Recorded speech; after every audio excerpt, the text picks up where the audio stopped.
In this lecture, let us read a real piece of classical writing to take a look at a few basic features of Old Japanese through a wonderful example. You must know the word of iroha or even had the chance to use it yourself.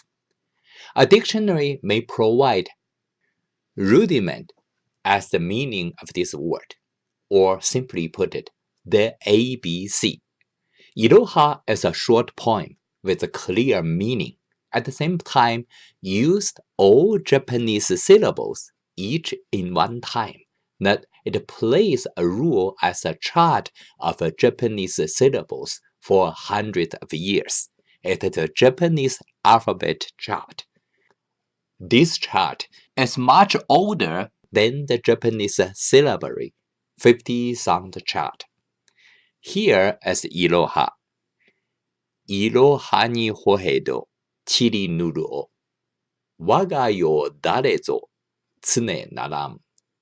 ういの奥山、けふ声で、朝き夢みじ、えいもせず。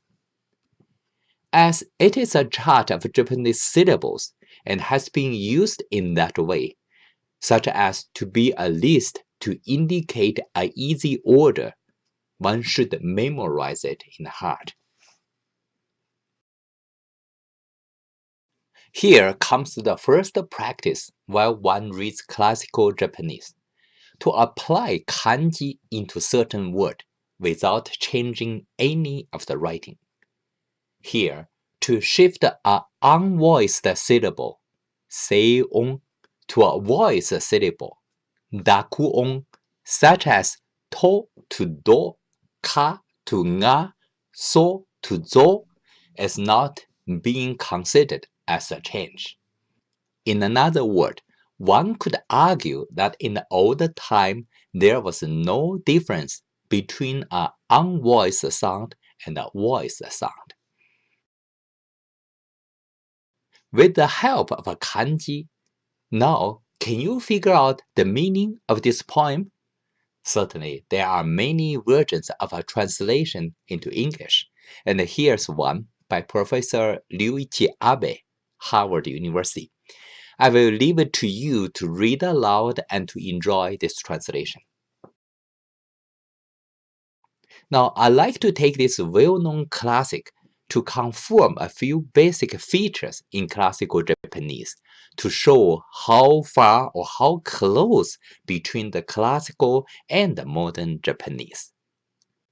First, here are those presenting grammatical patterns or writing rules unique to classical language, including particle zo in the middle of a sentence, mu at the end of a sentence, keifu in historical kana orthography, and the missing of a particle. Further, here are a few words unique in classical language, including do, o, mu as an ending particle, nuru, ji as a helper verb, asaki in adjectives conjugation, a verb being replaced by a different form, we a word disappeared from the practical use in modern Japanese. However, one can tell that more than half of the words and their grammatical structures are exactly as the same as the modern Japanese. This is an important fact that the learner has to remember carefully. Again, here's a drill to help you to learn a few facts of the Iroha poem. See you at the next lecture.